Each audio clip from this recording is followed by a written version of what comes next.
गले के हसली भी एक है जाए, माला भी एक है जाए, कड़ूला भी एक है जाए, वस्त्र भी एक है जाए, पटका भी एक है जाए, श्रृंगार भी एक है जाए, फिर प्रशंसा केवल एक की नहीं हो, दोनों की एक संग हो।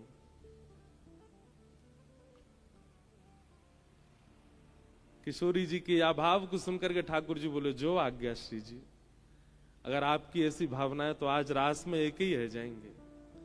और रास विहार करते भय श्री जी, ठाकुर जी अपने कटी पे हाथ धर के खड़े हैं, श्री जी दोनों भुजा उठा करके नृत्य कर रही, और नृत्य करते करते करते करते करते करते ऐसा नृत्य भयो, ठाकुर जी श्री जी के भाव समझ गए कि एक करनो है, तुरंत श्री जी के समीप गए, और समीप जाकर के जैसे श्री जी को अपने सन्निकट बुलायो, दोनों ऊर्ध्व भुजान में थे। श्री जी और ठाकुर जी चैतन्य है, चिन्मय स्वरूप है, हमारी तरह जड़ नहीं है ठाकुर जी। हमारे बगल में कोई आ जाए हम बस टकरा जाएंगे, पर ठाकुर जी ऐसे थोड़ी है, ठाकुर जी चिन्मय है, चिन्मय ठाकुर जी, चैतन्य ठाकुर जी। जैसे एक दूसरे के समीप आए, आधे आधे एक दूसरे में प्रविष्ट है गए और श्रीनाथ रूप प्रकट है गए।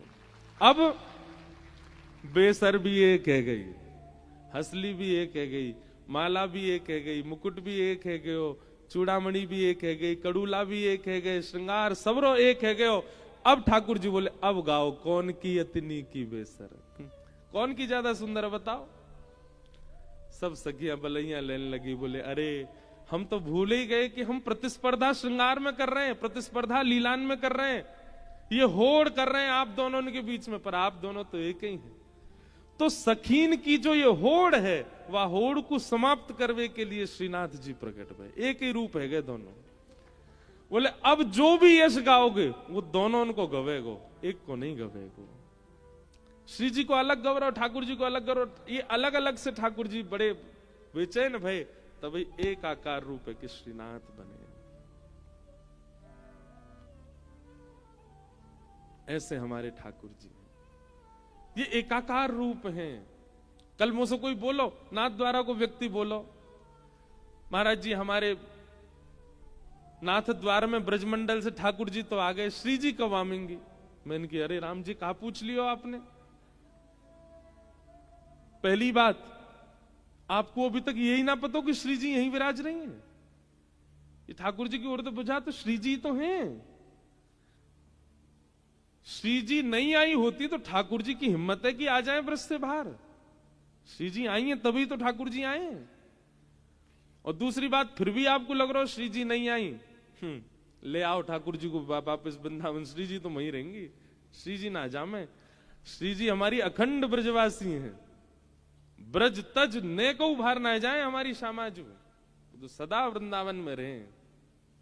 हमारे ब्रज में कहें विपिन राज सीमा से बाहर, हरियु को ना ही निहार, रे मन वृंदा विपिन बिहार। ठाकुर जी कभी कभी ब्रज से बाहर जाके की लीला करें तो श्री जी कमर करके खड़ी है जाए, बोले पहले यहां आओ, यहां भीतर प्रवेश करो, यहां लीला करो तब देखूंगी। अब आप विषय में ज्यादा मत ले जाओ मुझे, नहीं तो फिर ब्रज की महिमा के आगे फिर सबरे फीके से लगेंगे। लेकिन श्री जी नहीं है नाथ द्वारा में, ये बात तो आपको सोचनी ही नहीं चाहिए, चिंतन में भी नहीं आनी चाहिए आपके। बिना श्री जी के ठाकुर जी पधार ही नहीं सकते, श्री जी विराज रही हैं। मैं तो द्वारिका में भी यही बात कहूं, जैसे यहां पर दो भुज ठाकुर जी, एक भुजा श्री जी की है, एक भुजा ठाकुर जी है, एक अंग श्री जी को, एक अंग ठाकुर जी को। अब कहेंगे लोग कि द्वारिका में, मैं द्वारिका में भी है, यहां दो भुजा है, वहां चतुर्भुजा है। तो चतुर्भुजा में दो भुजा श्री जी की हैं, दो भुजा ठाकुर जी की हैं। और श्री जी और ठाकुर जी दो दो भुजान में प्रकट है, चतुर्भुज में है, तभी तो द्वारिकाधीश है, वहां पर भी श्री जी हैं। श्री जी की भुजा कौन सी है? तो कोमल आयुध जिन हस्तन में, वो श्री जी की भुजा है। शंख और पद्म, यानी कि शंख और कमल, ये दो जिन भुजान में वो श्री जी के हैं। शंख चक्र और गदा जिन भुजान में, वो ठाकुर जी की है, वहां पे भी श्री जी विराज रही हैं अंतरंग भाव से। श्री जी के बिना ठाकुर जी ना ही विराज सके। और सबसे बड़ी बात, अब अंगन में भेद बताओ, इनमें भेद बताओ, श्रृंगार ही श्री जी हैं। ये जो ठाकुर जी इतने सुंदर लग रहे हैं, वो काय मारे लग रहे हैं? श्री जी तो विराज नहीं है शीश से नख तक। तो श्रीनाथ एक रूप नहीं है, अनेक लीलाएं एक ही स्वरूप में विराजमान है। देव दमन, नाग दमन, इंद्र दमन, रास बिहारी, गिरवरधारी, सारे स्वरूप हैं श्री ठाकुर जी में। अगर श्रीनाथ जी का कोई दर्शन करता है तो संपूर्ण कृष्ण लीला का प्रत्यक्ष दर्शन उसको हो जाता है। ऐसे हमारे श्रीनाथ जी हैं, ऐसे हमारे गोवर्धन नाथ हैं। अब कल परसों हमारे एक भैया मेरे पास आए, बोले महाराज जी एक भाव कहनो आपसे। मैंने कहा आपने ठाकुर जी भैंसा पे चढ़ा दिया, अब उतार तो दो। हमने परसों तरसों लीला कही ना कि ठाकुर जी भैंसा पे बैठ के तोड़ के घने में गए। अब ये भी कथा भाव से सुनने वाले के अंदर ऐसी भावना आती है, बोले हमको बेचैनी हो रही है कि ठाकुर जी अभी तक भैंसा पे ही हैं, अब तो नीचे उतार दो। भगवान हमने वैसे बात ना कह तो नहीं, पर फिर भी बता दे रहे। तो उनके घने में गए, वहां पे एक तपस्या कर रहे हो, एक वैष्णव। क्यों गए ठाकुर जी वहां? एक वैष्णव तपस्या कर रहे हो, वहां के चित्त में इतनी भावना ठाकुर जी के दर्शन की, इतनी भावना, लेकिन वो जातो ना हो गिरिराज जी। क्यों? बोले ठाकुर जी के दर्शन की इतनी उत्कंठा मेरे चित्त में, पर मैं गिरिराज जी पे पैर ना धर सकूं। और श्रीनाथ जी ऊपर विराजे गिरिराज जी पे, गिरिराज जी पे चढ़ के कैसे जाऊंगा मैं ऊपर? तो बाकी इतनी वेदना कि वो ठाकुर जी के दर्शन के बगैर रह भी नहीं पा रहा है, और ठाकुर जी के दर्शन को ऊपर चढ़ भी नहीं पा रहा है। तब वाने एक कुंज में बैठ करके तपस्या ही करी। बोले हे लालजू, मैं गिरिराज जी पे नहीं चढ़ूंगा और आपके दर्शन के बिना रहूंगा भी नहीं, तो आप ही कृपा करो। तब वाने ऐसी तपस्या करी, ऐसा भजन कियो, ऐसा नाम जप कियो। ठाकुर जी बोले भैया मेरे दर्शन को व्याकुल बैठो। पूज्य पिताजी महाराज भी कह रहे हैं ना, गीता में ठाकुर जी कह रहे हैं आप जितना याद करते हैं आपसे 10 गुना ज्यादा ठाकुर जी आपको याद करते हैं, आपसे 10 गुना ज्यादा ठाकुर जी आपकी स्मृति करते हैं। अगर कोई नियमबद्ध होकर के ठाकुर जी की कोई आराधना, देखो नियम धारण करो पर ठाकुर जी को श्रम हो, ऐसे नियम मत लो। ठाकुर जी को श्रम नहीं, आपको श्रम हो ऐसे नियम लो। जब तक हमको श्री जी बाबा के दर्शन नहीं होंगे हम ऐसा नहीं करेंगे, जब तक हमको वृंदावन वास नहीं मिलेगा हम ये इस चीज का त्याग कर देंगे। हम करवाते श्रम आपसे, कोई नियम बना लो और उस नियम में एक ये भाव रख लो कि जब तक हमको ठाकुर जी का अनुग्रह प्राप्त नहीं होगा हम सोशल मीडिया नहीं चलाएंगे। करो, आप कहोगे महाराज जी अन्न छुड़वा दो, जल छुड़वा दो, प्राण भी ले लीजिए हमारे, पर इसको दूर मत करवाओ। हमको ऐसा लगता है कि अब ऐसा समय आ गया है कि व्यक्ति अगर इसका त्याग कर दे फोन का, ठाकुर जी उससे बड़े प्रसन्न हो जाएंगे। वाह भाई बहुत बड़ा तपस्वी बैठा, ठाकुर जी नारद जी कहेंगे जाके मिल के आओ उससे। इंटरनेट बंद कर रखा उसने, सोशल मीडिया डीएक्टिवेट कर दिया, भाई इससे तो मिलना पड़ेगा हमको। अब अन्न जल छोड़ना कोई बड़ी बात नहीं है।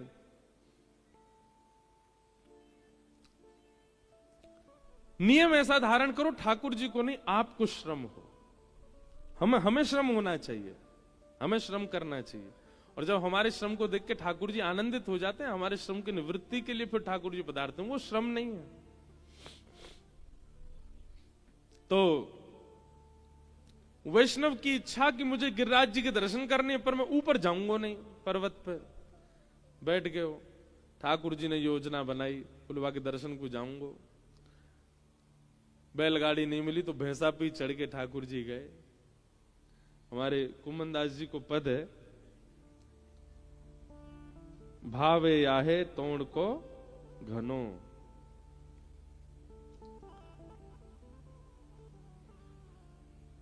कांटा लगत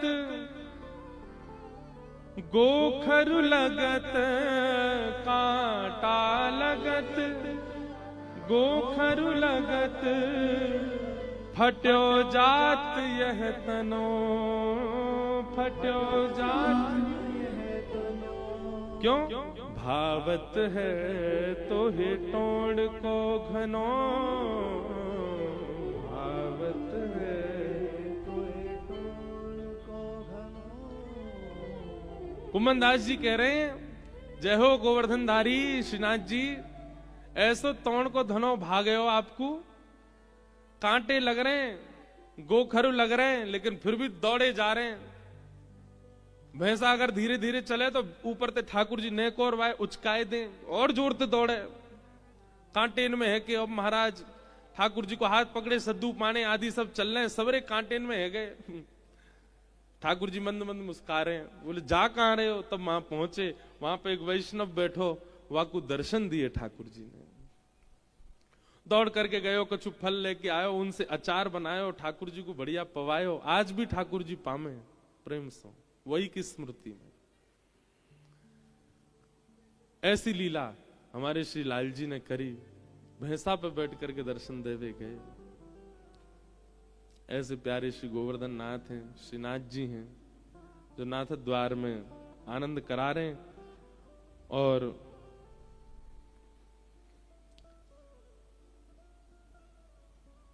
वहां जाकर के तपस्या में बैठो भयो वो व्यक्ति। काय के लिए तपस्या करो? गिरिराज जी के दर्शन करूंगा। ठाकुर जी जाकर के मीठी मीठी वाणी से वासो चर्चा करने लगे। ये सब भाव देख करके अष्ट सखा जब विचार करें तो नेत्र सजल ले जाएं। जय हो ठाकुर जी, आप कितने कृपालु, इतनो इतनो इतनो भाव मान करके वहां के पास गए, वहां से जाकर के चर्चा करने लगे। वो नहीं आ रहा गिरिराज जी, मैं जाऊंगा वहां से मिलने के लिए। बोलत श्याम मनोहर बैठे, बोलत श्याम मनोहर बैठे, कमल खंड और कदम्ब की छैया, कदम्ब की छैया, बोलत श्याम मनोहर बोले, बोलत श्याम मनोहर बोले। जैसे ठाकुर जी उस घने में पहुंचे उस वैष्णव को दर्शन देने के लिए, तो कुसुमनि द्रुम अली पीक गुंजत, कुसुमत द्रुम अली पीक गुंजत, कोकिला कल गावत ताहिया, कोकिला कल गावत ताही, कुंभन दास ब्रज जुवती मिल, कुंभन दास रस गिर रसिक कुंवर गिरधर के पैया, रसिक कुंवर गिरधर के पैया, बोलत श्याम मनोहर बैठे, बोलत श्याम मनोहर। एक बात सुनेंगे, हमारे अष्ट सखाओं ने ऐसा भाव कहा है कि प्रकृति में जितनी भी आकर्षक ध्वनियां हैं, प्रकृति में जितनी भी आकर्षक ध्वनियां हैं, जैसे नदी का कलरव, धीमी धीमी नदी जब बहती है उसके पास अगर आप बैठ जाएंगे ना, उसका कलरव बहुत अच्छा लगता है। झरने की आवाज बहुत प्यारी लगती है, ये प्राकृतिक आवाज है। ऐसे ही तेज हवा चलने पर जब वृक्षों से आवाज आती है, उससे उसके स्पर्श से, बहुत तीव्र नहीं, मध्यम हवा जब चलती है वृक्षों का स्पर्श कर, उसकी आवाज भी बहुत। कभी आप चिंता में बैठे हो ना, कभी बहुत चिंता चल रही हो, तो आप नदी के कलरव के पास बैठ जाओ, या जहां थोड़ी मंदम हवा चल रही हो, वृक्षों से पत्तों की आवाज आ रही हो, वहां नेत्र बंद करके बैठ जाओ, या फिर कोयल की कुहुक सुनने लग जाओ, मयूर का पीक सुनने लग जाओ। ये सब प्राकृतिक ध्वनियां हैं, और इन सब प्राकृतिक ध्वनियों को अगर आप अनवरत सुनते रहेंगे, धीरे धीरे धीरे धीरे धीरे चित्त में जितने भी कलमश हैं वो धीरे धीरे समाप्त होने लगेंगे, और इन सब की ध्वनियों में ही कहीं ना कहीं ठाकुर जी के वेणु रव का अनुभव होने लग जाएगा। क्योंकि ये सारी ध्वनियां जो हैं ये वेणु से ही प्रकट हुई हैं, चाहे वो झरने का स्वर हो, चाहे वो नदियों का कलरव हो, चाहे वो कोयल की कुहुक हो, चाहे वो मोर की पीक हो। ये प्राकृतिक ध्वनियां जो हैं ये सब वेणु से प्रकट हुई हैं। ठाकुर जी ने वेणु से ही प्रकट करके इन सब ध्वनियों को व्यवस्थित किया है। अगर किसी को वेणु रव सुनने की इच्छा हो, इन प्राकृतिक ध्वनियों की ओर जाया करे। कितनी बार अनुभव किया, ठाकुर जी जब बोलने लग जाते हैं ना, जैसे ही ठाकुर जी बोलते हैं मंदम हवा बहने लगती है, वृक्षों का स्पर्श करके वहां से स्वर आने लगता है, सुंदर कलरव नदियों का प्रारंभ हो जाता है, सुंदर कोयल कुहुकने लग जाती है। ये कोयल का कुहुकना, मोर का पीकना, ये सब क्या है? ठाकुर जी की ध्वनि को और सुंदर बनाने के लिए सब प्राकृतिक ध्वनियां प्रकट होती हैं। आज भी यदि ठाकुर जी की वेणु ध्वनि का अनुभव करना हो तो इन प्राकृतिक ध्वनियों के पास जाए। ठाकुर जी मीठे वचन बोलने लगे और वो वाणी सुनकर के सब ठाकुर जी की बलैया लेने लगे। इतने सुंदर ठाकुर जी बोल रहे हैं। उसको दर्शन दे करके फिर ठाकुर जी पुनः गिरिराज जी पधारे और भैंसा से उतर गए नीचे। तो जिनका भाव था बोले आपने लाल जी अभी तक भैंसा पे चढ़ा रखे हैं, उतार दो। तो आज उतर गए, लाल जी आगे फिर विराजमान हो गए ऐसे ही, और श्री गिरिराज जी में ठाकुर जी अवस्थित हो गए। बहुत भाव है बंधुओं, हम केवल अब स्मरण मात्र सबका कर लेते हैं। श्रीमद् भागवत जी के प्रथम स्कंद में भागवत जी का मंगलाचरण किया गया, भागवत जी की रचना कैसे हुई वो सब भाव बताए गए। महाभारत का थोड़ा प्रसंग सुनाकर के परीक्षित का श्राप का कथन सुनाया गया। द्वितीय स्कंद में श्री शुकाचार्य जी का आगमन और परीक्षित को भागवत की कथा श्रवण कराने के लिए प्रेरणा देना, यह सब प्रसंग सुनाए गए। तृतीय स्कंद में सृष्टि प्रसंग सुनाया गया, उद्धव और विदुर संवाद। आगे चतुर्थ स्कंद में कपिल विभूति संवाद और ध्रुव चरित्र सुनाया गया। ध्रुव चरित्र के पश्चात पंचम, षष्ठम आदि स्कंदों में भूगोल खगोल का वर्णन किया गया, नरकों का वर्णन किया गया। सब वर्णन करने के बाद में ऋषभ देव जी की कथा सुनाई गई, रहुगण और जड़ भरत का प्रसंग सुनाया गया। तत्पश्चात सप्तम स्कंद में नारायण कवच और वृत्रासुर स्तुति, जिसकी स्तुति के 4 श्लोक हमने प्रथम के 3-4 दिन कहे वल्लभाचार्य जी के भाव से। ऐसे वृत्रासुर की कथा सुनाई गई, उनके पूर्व जन्म की कथा सुनाई गई, प्रहलाद चरित्र सुनाया गया। प्रहलाद चरित्र के उपरांत फिर देवासुर संग्राम, बलि बामन अवतार और इसी मध्य में गजेंद्र मोक्ष की कथा सुनाई गई। नवम स्कंद में आते आते फिर सूर्यवंशी राजाओं का चरित्र, गंगा जी का अवतरण और प्रभु श्री राम का अवतरण सुनाया। दसम स्कंद में चंद्रवंश, नवम स्कंद के विश्राम में चंद्रवंश और फिर दसम स्कंद प्रारंभ होते श्री ठाकुर जी के प्रादुर्भाव की कथा सुनाई। दसम स्कंद में ठाकुर जी की बाल लीला, कुमार लीला, पौगंड लीला, ये सारी लीलाएं सुनाई गईं। समस्त लीलाओं का विस्तार करते हुए फिर मथुरा गमन, कंस मर्दन, उद्धव जी का व्रज गमन, भगवान का जरासंध के ऊपर 17 बार उसको हराना, 18वीं बार रण छोड़ करके द्वारिका प्रस्थान। तत्पश्चात द्वारिका में बलदाऊ जी का ब्याह, ठाकुर जी का ब्याह और सारे क्रम सुनाए गए। भगवान के 16,108 ब्याह हुए, नित्य कर्म, दिनचर्या, सब चीज सुनाई गई। ठाकुर जी का पूरा भाव यदुवंशियों का सुनाया गया। सुदामा नाम के मित्र दर्शन के लिए आए, भगवान ने उन पर अनुग्रह किया। भगवान के संपूर्ण यदुवंश को संतों का श्राप लगा। क्यों? सत्संग न करेंगे तो भगवान के परिवार के होके भी नहीं बच पाओगे, और सत्संग यदि जीवन में, तो ठाकुर जी कितनी भी दूर हो वो समीप का अनुभव करा देंगे। भगवान के यदुवंश को श्राप लगने का कारण केवल एक था, भगवान के इतने समीप होने के बाद भी श्राप क्यों लगा? क्योंकि सत्संग जीवन में नहीं था। भैया स्वयं ठाकुर जी भी कथा सुनते हैं, कभी कभी तो अपनी कथा सुनते हैं। सत्संग का एक अलग स्वरूप है। सत्संग युक्त जीवन व्यक्ति अगर जिए तो उससे अपराध नहीं बनेंगे, नहीं तो अपराध कर सकता है। कोई व्यक्ति केवल सेवा करता है ठाकुर जी की, अपराध बनेगा उससे अगर वो सत्संग नहीं करता। तो सत्संग श्रवण करके सेवा में जाओ, सत्संग श्रवण करके नाम जप में जाओ, सत्संग श्रवण करके भोग की सेवा, राग की सेवा करो। अब कई लोग राग सेवा करते हैं, ठाकुर जी को राग सुना, पर वो गा क्या रहे हैं उसका अर्थ उनको खुद नहीं पता होता, इसलिए उनके भाव ठाकुर जी स्वीकार नहीं कर पाते।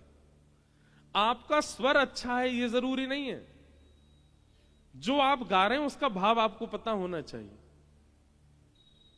आप मसाले कितने बढ़िया डाल रहे हैं सब्जी में वो बड़ी बात नहीं है, पर उसका उद्देश्य क्या है बनाने का, वो विशेष बात होना चाहिए। किसके लिए बना रहे हो?